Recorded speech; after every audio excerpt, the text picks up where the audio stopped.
دیکھیں سی فوڈ کا قبرستان جانا خواتین کے لیے ٹھیک نہیں ہے، نبی صلی اللہ علیہ وسلم نے منع کیا ہے، لیکن پھر علماء کا اس میں اختلاف ہوا ہے کہ یہ علی طلاق منع ہے یا بعد میں اس کی اجازت مل گئی تھی، کیونکہ شروع میں تو سب کو منع کیا تھا، پھر نبی نے مردوں کو تو اجازت دی ہے کہ قبرستان جاؤ تاکہ آخرت کی یاد تازہ ہو، تو اس مردوں کو جو اجازت دی ہے اس میں عورتیں بھی داخل ہیں یا نہیں ہے، اس میں علماء کی دو رائے ہیں۔ تو اعتدال والی رائے یہ ہے کہ اگر زندگی میں ایک آدھ دفعہ کبھی چلی جائے پردے کی پابندی کے ساتھ تو اس کی گنجائش ہے، معمول نہ بنائے وہ اس کا۔ باقی جو آپ نے کہا کہ یہ جو جھینگا کھانا اور کیکڑے وغیرہ کھانا، اس میں بہت دفعہ بیان ریکارڈ کروا چکا ہوں، خلاصہ یہ ہے کہ اس میں فقہا کا اختلاف ہے۔ امام ابو حنیفہ کے نزدیک جائز نہیں ہے، امام شافعی، امام مالک، احمد بن حنبل کے نزدیک جائز ہے۔ تینوں اماموں کی دلیل کیا ہے؟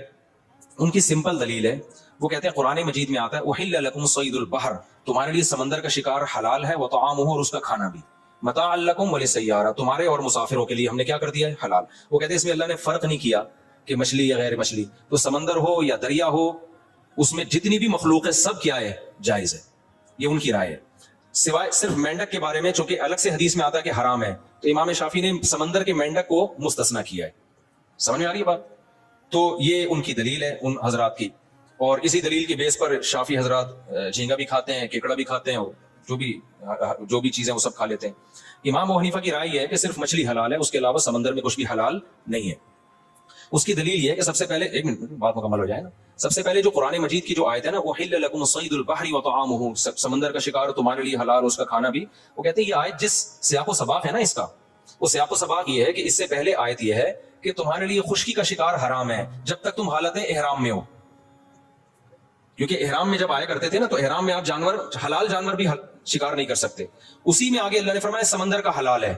تو امام حنیفہ اور ان کے دونوں شاگرد امام ابو یوسف اور امام محمد، یہ دونوں شاگردوں نے بھی بہت سارے مسائل میں ابو حنیفہ سے اختلاف کیا ہے، لیکن اس مسئلے میں امام حنیفہ کی دلیل اتنی مضبوط تھی کہ انہوں نے اس میں ابو حنیفہ سے اتفاق کیا ہے، تو گویا تین امام اس طرف ہیں، یعنی تین اگر اس طرف ہے تو تین اس طرف بھی ہیں۔ تو ان کی یہ ہے کہ یہ جو قرآن کی آیت ہے نا کہ تمہارے لیے سمندر کا شکار حلال ہے، تو اس سے مراد ہر قسم کا شکار حلال نہیں ہے، بلکہ اس کا مطلب یہ ہے کہ احرام میں جو پابندیاں ہیں نا شکار پر، وہ خشکی کے جانور پہ پابندیاں کا اطلاق ہوگا، سمندر کے جانوروں پر ان پابندیوں کا اطلاق نہیں ہوگا۔ یعنی حالت احرام میں آپ سمندر میں شکار کر سکتے ہیں اور اس کا جو طعام ہے وہ کھا سکتے ہیں، باقی کیا کھا سکتے ہیں یا نہیں کھا سکتے ایک الگ بحث ہے، اس کا اس میں تذکرہ نہیں ہے۔ اب کیا کھا سکتے ہیں کیا نہیں کھا سکتے، تو اس کے بارے میں صحیح حدیث ہے، نبی صلی اللہ علیہ وسلم نے فرمایا احلت لنا میتتان، دو مردار ایسے جو ہمارے لیے حلال ہیں، السمک والجراد، آپ نے فرمایا ایک مچھلی اور ایک ٹڈی، یہ جو ٹڈی نہیں کھیتوں کو چٹ کر جاتی، یہ دو مردار ہمارے لیے کیا ہیں؟ حلال۔ تو ہم یہ کہتے ہیں کہ دیکھو قرآن میں حرمت علیکم المیتہ، اللہ نے فرمایا تمہارے لیے مردار حرام ہے، کوئی بھی جانور ذبح کیے بغیر آپ نہیں کھا سکتے، کوئی بھی جانور۔ تو اس سے پتہ چلتا ہے ہر طرح کے مردار حرام ہیں، لیکن حدیث میں دو چیزوں کو مستثنیٰ کیا جا رہا ہے، مچھلی اور ٹڈی، ان کا تو ذبح کرنا ممکن ہی نہیں ہے، تو اس لیے نبی صلی اللہ علیہ وسلم نے استثناء کر دیا کہ مچھلی اور ٹڈی اس اصول سے کیا ہے؟ مستثنیٰ۔ تو امام حنیفہ کہتے ہیں صرف مچھلی کا استثناء ہے، باقی چیزوں کا استثناء نہیں ہے۔ ایک دلیل ہو گئی۔ دوسری دلیل یہ ہے کہ قرآن مجید میں آتا ہے وَيُحَرِّمُ عَلَيْهِمُ الْخَبَائِث، کہ نبی کی ذمہ داری ہے کہ تم پر خبیث اور ناپاک چیزوں کو حرام کر دیں گے۔ تو بہت ساری چیزیں، اگر سمندر کی آپ ہر طرح کی مخلوق کو حلال، بھائی یہاں یہ کام نہ کریں، بیان چل رہا ہے نا، کائنڈلی ادھر چلے جائیں، اگر سمندر کی ہر مخلوق کو آپ حلال کر دیتے ہیں تو سمندر میں تو ایسا ایسا گند نکلتا ہے کہ کوئی بھی اس کی طرف بڑھنے کی کوشش ہی نہیں کرے گا، وہ صرف چائنیز ہی کا حوصلہ ہے کہ وہ کھا لیں، انگریز بھی نہیں کھاتا اس کو۔ تو صرف جھینگے کا کیکڑے کا مسئلہ نہیں ہوگا۔ تبھی میں کہتا ہوں کہ اگر آپ کو ابو حنیفہ پہ اعتراض کرنا ہے نا تو پھر آپ کچھوا کھانے کا بھی کو بھی جائز قرار دو، کیونکہ وہ بھی پانی میں بھی رہتا ہے خشکی میں بھی، جیسے کیکڑا پانی میں بھی رہتا ہے اور خشکی میں بھی، مگرمچھ پانی میں بھی رہتا ہے اور خشکی میں بھی، تو مگرمچھ بھی حلال ہے، مگرمچھ کے انڈے بھی حلال ہیں، کچھوے کے انڈے بھی حلال ہیں، جبکہ کوئی بھی کسی کی بھی طبیعت اس کی طرف مائل نہیں ہوگی۔ تو یہ خبائث میں داخل ہے، خبائث کا مطلب جو خبیث چیزیں ہوتی ہیں، تو سمندر میں ایسا ایسا گند نکلتا ہے۔ تو اس سے بھی پتہ چلتا ہے قرآن سے کہ خبائث سارے کے سارے کیا ہیں؟ حرام ہے۔ اگر ہم مچھلی کے علاوہ ہر چیز کو حلال قرار دے دیں تو پھر تو بہت سارا گند ہو جائے گا، جو اس میں بہت گند نکلتا ہے جس سے گھن آتی ہے انسان کو۔ تو اس سے پتہ چلتا ہے کہ جو دو چیزوں کو مستثنیٰ کیا ہے نبی صلی اللہ علیہ وسلم نے، مچھلی اور ٹڈی، اس کے علاوہ سمندر میں آپ کسی چیز کو نہیں کھا سکتے۔ ایک اور اہم ترین بات یہ کہ دیکھو جس چیز میں ابتلا ہوتا ہے نا، اس کے بارے میں ایک دو حدیثوں سے مسئلہ حل نہیں ہوتا۔ ابتلا کا مطلب صحابہ کرام، یہ جو عرب ہے یہ تو تین طرف سے جزیرہ ہے، جزیرہ نما ہے، ان کے یہاں تو تینوں طرف، اگر سمندر میں مچھلی کے علاوہ بھی مخلوق حلال ہوتی تو کسی ایک صحابی یا تابعی سے ثابت تو ہوتا کہ انہوں نے جھینگا یا کیکڑا کھایا ہو، جبکہ کوئی ضعیف حدیث بھی ہمیں اس بارے میں نہیں ملتی۔ حالانکہ جو ساحل سمندر پہ رہتے ہیں وہ تو جتنا شوق سے مچھلی کھاتے ہیں اس سے زیادہ جھینگا اور کیکڑا کھا رہے ہوتے ہیں وہ.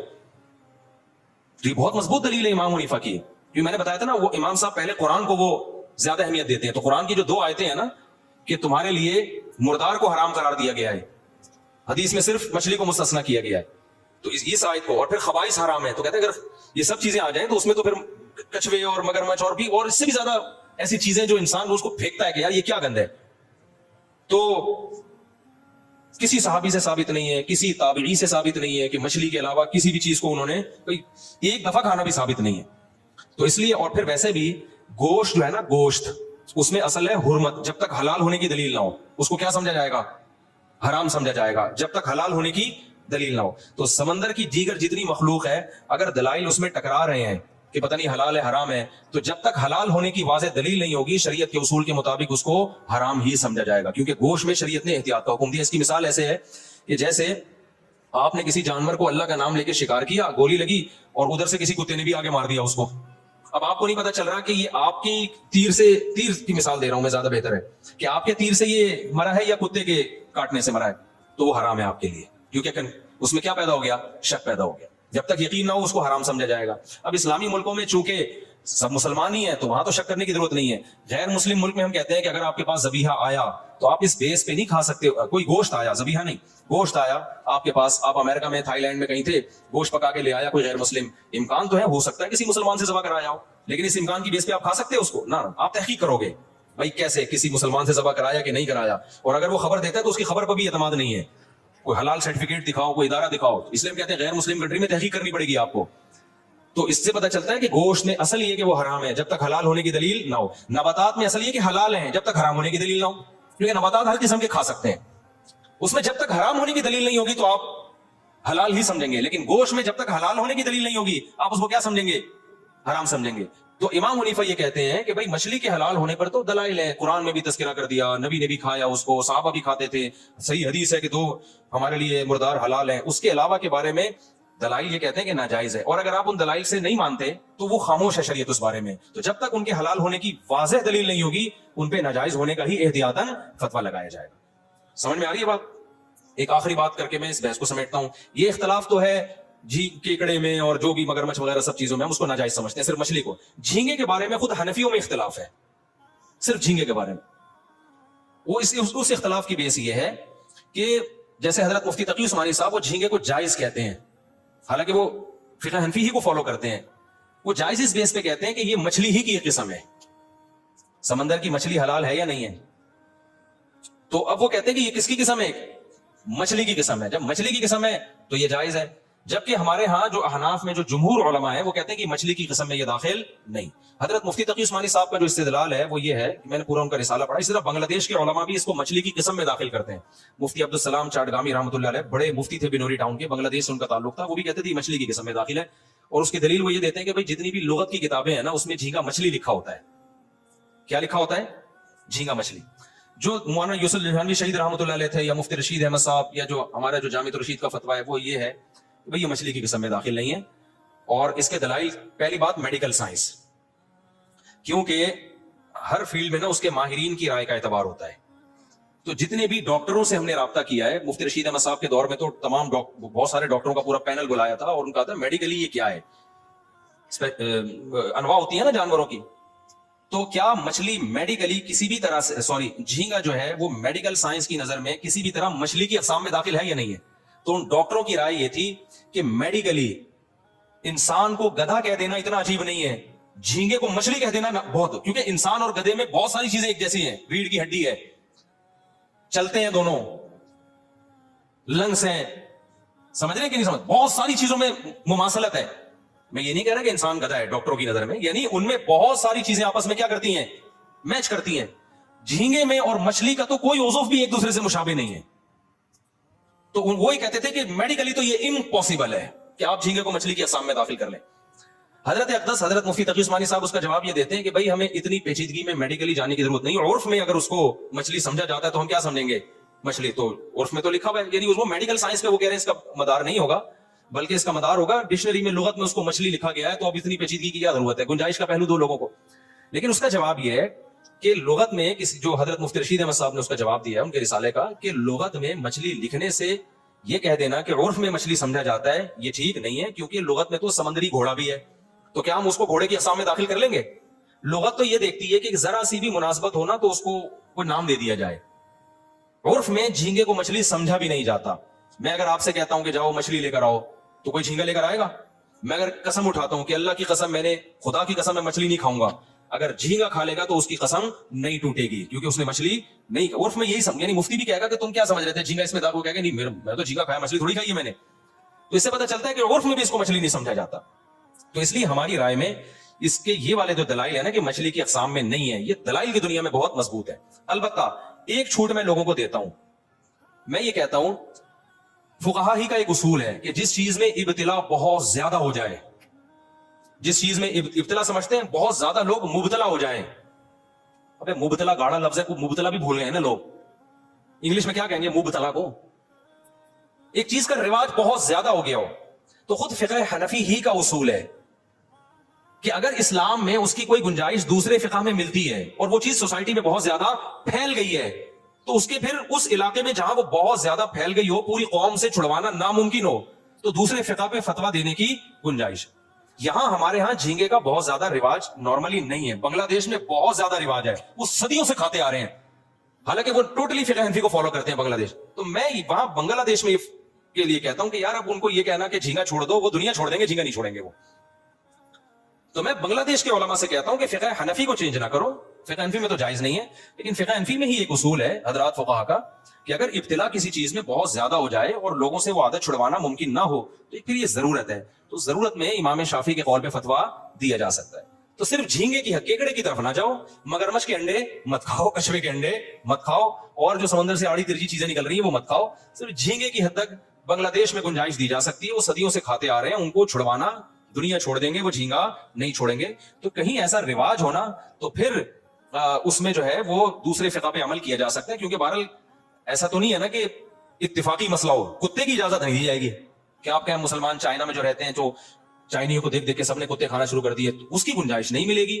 وجہ اس کی کتا سب کے نزدیک کیا ہے, حرام ہے. لیکن جہاں علماء مجتہدین ہی کا اختلاف آ جائے, ائمہ اربعہ ہی کا اختلاف آ جائے, چاروں اماموں کا اختلاف آ جائے, چونکہ ان اماموں کو بھی ہم بڑی ویلیو دیتے ہیں, تو ہم یہ کہتے ہیں کہ اگر کسی علاقے میں بہت زیادہ رواج پڑ گیا ہے تو اس کو چھوڑنا ممکن نہیں ہے, تو بھائی اس اختلاف کا فائدہ ایسی جگہ پہ اٹھایا جا سکتا ہے. اس کی ایک مثال دے دوں کہ اگر کسی عورت کا شوہر مارکیٹ سے شارٹ ہو گیا, گم ہو گیا, پتہ ہی نہیں کہ سالوں نے اٹھایا ہے یا پولیس نے اٹھایا ہے یا کہاں ہے, یا 1 سال ہو گیا, 2 سال ہو گیا, 3 سال ہو گئے, 4 سال ہو گئے, تو فقہ حنفی, فقہ شافعی, فقہ حنبلی, تینوں فقہ میں جب تک اس کی موت کا 100% یقین نہیں ہو جاتا عورت کہیں اور شادی بولو نہیں کر سکتی. کسی کے نکاح میں جب تک یقین نہیں ہوگا, ہم کیسے, اور یقین ہوتا ہے 100 سال کے بعد جا کے, 99 سال کے بعد جا کے, تو 99 سال میں رہ گیا وہ خود ہی ہو سکتا ہے مر جائے, اس وجہ میں کہ نہیں کر سکتی. وہ 99 سال ایک تعبیر ہے کہ 99 سال تک نہیں, مطلب یہ ہے کہ نہیں کر سکتی.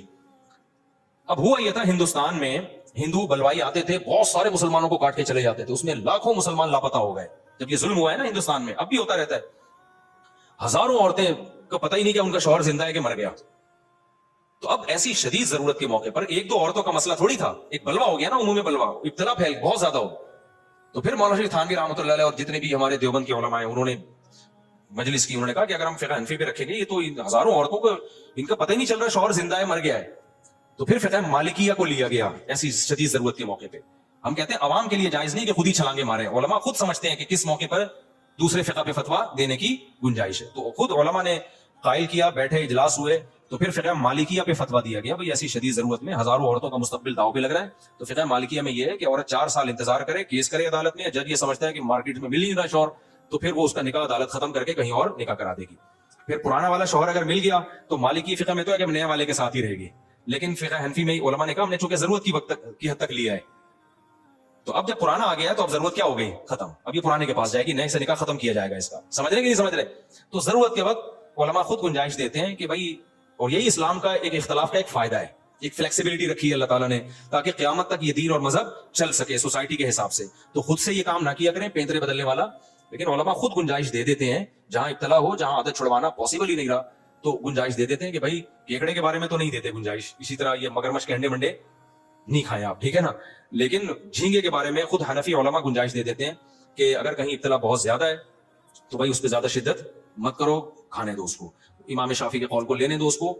میرا معمول یہ ہے کہ میں نہیں کھاتا جھینگا, کیونکہ مجھے کیا ضرورت ہے بھائی, جیسیوں کم چیزیں, مچھلی کی 100 اقسام ہے, وہ پہلے کھا کے فارغ ہو جائیں تو جھینگے کے بارے میں سوچیں گے. لیکن اگر کوئی میرے سامنے بیٹھ کے کھا رہا ہو تو میں اس کو کچھ کہتا بھی نہیں ہوں, کیونکہ بہرحال علماء حنفیہ میں یہ اختلاف ہے, تو آپ کیوں اپنی رائے دوسرے پہ تھوپ رہے ہو. تو بہت سے لوگ ڈٹائی کے ساتھ مجھے منہ چڑا چڑا کے جھینگے کھا رہے ہوتے ہیں میرے سامنے, تو میں اپنی رائے تھوپتا نہیں ہوں, تو کہتا ہوں کھانے دو, اب اختلاف ہے اس میں, کیا کریں, کھا رہے تو کھانے دو. ایسا نہ ہو کہ آپ کھانا چھوڑیں تو جا کے ہر ایک کو ٹارچر کرنا شروع کر دیں. تو اختلافی چیز ہے تو اس کو ہلکا پھلکا ہی رہنے دیں, احتیاط خود کریں آپ. اتنی ساری چیزیں ہیں. امام صاحب کا موقف جو ہے دلیل کے لحاظ سے بہت مضبوط موقف ہے, بہت مضبوط موقف ہے. کسی صحابی نے نہیں کھایا, کسی تابعی نے نہیں کھایا, بھائی مچھلی کھائی ہے تو مچھلی کھاؤ آپ. تو خلاصہ یہ نکلا کہ اگر کوئی میرے سامنے بیٹھ کے کتا کھائے گا وہ میں نہیں کھانے دوں گا, کہ تیری رائے تو ادھر بیٹھ کے کھاؤ. جھینگا کھائے گا تو چونکہ اختلافی مسئلہ ہے اس کو میں کھانے دوں گا. مجھے کھلانے کی کوشش کرے گا تو میں نہیں کھاؤں گا, کیونکہ میرا خیال یہ ہے کہ اگر انسان اسی طرح رخصتوں پر ادھر ادھر کلا بازیاں کھاتا رہے نا تو برکت ختم ہو جاتی ہے, پھر اس میں پھر وہ سری ناجائز کی طرف بھی جانا شروع کر دیتا ہے. اپنے بارے میں میرا وہی یہ موقف ہے کہ بھائی ہاں کوئی چیز, ساری چیزیں ہی کھانے کو ختم ہو جائیں, پھر کتے سے بہتر ہے آدمی کیا کھا لے, کھانا نہ مل رہا ہو, پھر یار اختلاف سے فائدہ اٹھا, بھوکا تو نہیں رہنا نا. لیکن ایسا ابھی ہے نہیں, سب کچھ کھانے کو مل رہا ہے, جھینگے کی طرف ڈائریکٹ کیوں جاؤں. احتیاط پر عمل کروں, کسی صحابی نے نہیں کھایا, کسی تابعی نے نہیں کھایا, تو میں احتیاط پر عمل کرتا ہوں. کتا کھائے گا میرے سامنے تو میں اس کو کتوں کو کھلا دوں گا پھر میں. تو یہ ہے اس بارے میں پوری رپورٹ میں نے پیش کی. باقی جو لوگ اس میں ابو حنیفہ پہ طنز کرتے ہیں نا کہ بھائی حنفیوں کے پاس کوئی دلیل نہیں ہے, کوئی دلیل نہیں ہے, سمندر کی سب چیزیں جائز ہیں, تو ان کو بس ایک جو طنز کر رہا ہے, جو طنز نہیں کر رہا تو اختلافی مسئلہ ہے بھائی. بعض لوگ طنز کرتے ہیں تو ان کو بولا کرو پھر مگرمچھ کے انڈے کھانے کا بھی فتویٰ دے, پھر تو کچھوے کے انڈے کے جائز ہونے کا بھی فتویٰ دے, تاکہ وہی انڈے لوگ اٹھا کے تیرے سر پہ مارے. تو پھر اتنی بات نہیں, پھر پوری بات کرو آپ. تو یہ ہے اس مسئلے کی تھوڑی سی میں نے آپ کے سامنے ڈیٹیل میں. اچھا, جھینگے کا بزنس جائز ہے, کاروبار جائز ہے. وجہ اس کی یہ کہ بالاتفاق حرام نہیں ہے. جو چیزیں چاروں اماموں کے نزدیک بالاتفاقی طور پہ حرام نہیں ہوتی نا, تو اس میں کیونکہ اب امام شافعی کی فقہ کو جو لوگ فالو کرتے ہیں وہ تو امام شافعی کی رائے پر اعتماد کرتے ہیں. تو چونکہ عالم اسلام میں ایسے لوگ موجود ہیں جو اس کو جائز سمجھتے ہیں, تو بزنس اسی چیز کا حرام ہوگا جو بالاجماع حرام ہو. سمجھ رہے کہ نہیں سمجھ رہے؟ تو یہ بھی ایک چھوٹ ہے کہ بہت سے لوگ سی فوڈ کا بزنس کرتے ہیں, تو جھینگے کا بزنس کر سکتے ہیں, کیکڑے کا بزنس وہ کر سکتے ہیں, چھپکلیوں کا بزنس نہیں کر سکتے آپ. سمجھ رہے, کتوں کا بزنس نہیں کر سکتے آپ, لیکن جھینگے کا بزنس کیونکہ بالاتفاق حرام نہیں ہے. تو اس سے پتا چلتا ہے کہ جو چاروں اماموں کو فالو کرتے ہیں ان کی رائےوں میں کتنے اعتدال ہوتے ہیں, ہر چیز کو اس کا درجہ دیتے ہیں. لیکن جو ان چاروں اماموں کو فالو نہیں کرتے نا, آپ جب ان سے مسئلہ پوچھیں تو آپ اکثریت ایسی نظر آئے گی متشدد, اپنی رائے تھوپنا اور اس پہ اڑ جانا. تو میں نے دیکھے کلپ جو ہمارے خلاف لوگ کہتے ہیں ابو حنیفہ نے جھینگے کو وہ کر دیا اور کیکڑے کو نہ جائے, کوئی دلیل نہیں ان کے پاس. قرآن تو کہتا ہے سمندر کی مخلوق حالا, قرآن جو کہتا ہے اس کا سیاق و سباق تو دیکھو بھائی. تو رائے تھوپتے بھی ہیں, پھر چیلنج بازیاں بھی کرتے ہیں, پھر چیلنج کا جب جواب دو تو مارکیٹ سے شارٹ ہو جاتے ہیں. تو یہ مارکیٹ میں چل رہا ہے. تو اس لیے اعتدال کی راہ وہی ہے جو میں نے آپ کے سامنے بیان کی. میں نہیں کھاتا, میں بھی فقہ حنفی کو فالو کرتا ہوں, کیونکہ فقہ حنفی کی میں مشکلات کو اگر لے رہا ہوں تو آسانیاں بھی تو لے رہا ہوں نا. اب یہ بات ہے کہ آسانیاں ادھر سے مشکلات میں ادھر ٹرن ماروں, اور جب فقہ شافعی میں کوئی مشکل آئے تو حنفی کی طرف آ جاؤں, تو اللہ کو میں قیامت میں کیا جواب دوں گا؟ اللہ کو میں کیا جواب دوں؟ میرے جسم سے خون نکلا تو میں کہوں یار میں نے جو ہے نا امام شافعی کی رائے ہے کہ جی وہ خون نکلنے سے وضو نہیں ٹوٹتا, تو ایسے ہی چلو. جھینگے میں بھی امام شافعی کی رائے کو فالو کر رہا ہوں. اللہ کہے گا امام شافعی تو کہتے ہیں کہ جب نکاح میں فاسق گواہ تو نکاح ہوتا ہی نہیں ہے, تو نے ٹیسٹ کروایا تھا جب تیری شادی میں جو گواہ بن رہے تھے وہ سارے نیک پرہیزگار تھے؟ تو میں کہوں ابو حنیفہ کی رائے میں تو ہو گیا. تو اللہ میاں کہے گا ادھر کبھی تو ادھر جا رہا ہے, کبھی کیا کر رہا ہے, خواہشات کا غلام ہے تو. پھر میں جب صدقہ فطر دے رہا ہوں پیسوں میں, تو اللہ میاں کہے گا امام شافعی کہتے ہیں پیسوں میں تھوڑی دیا, تو بڑے آرام سے پیسے رکھ کے رہا, رسید کٹا دی. امام شافعی کی رائے ہے کہ حدیث میں گندم ہے تو گندم ہی دینا پڑے گا. اور میں کہا کون گندم کی بوری کون اٹھا کے لائے گھر سے, پیسے پکڑاؤ رسید کٹاؤ. تو اللہ میاں کیا کہے گا بھائی تو نہ تیرا مقصد شریعت فالو کرنا نہیں ہے, تیرا مقصد کیا ہے؟ خواہشات. اسی وجہ سے ہم کہتے ہیں بھائی ایک فقہ کو فالو کرو اور دوسرے کو ٹھیک سمجھو. یہ ہے.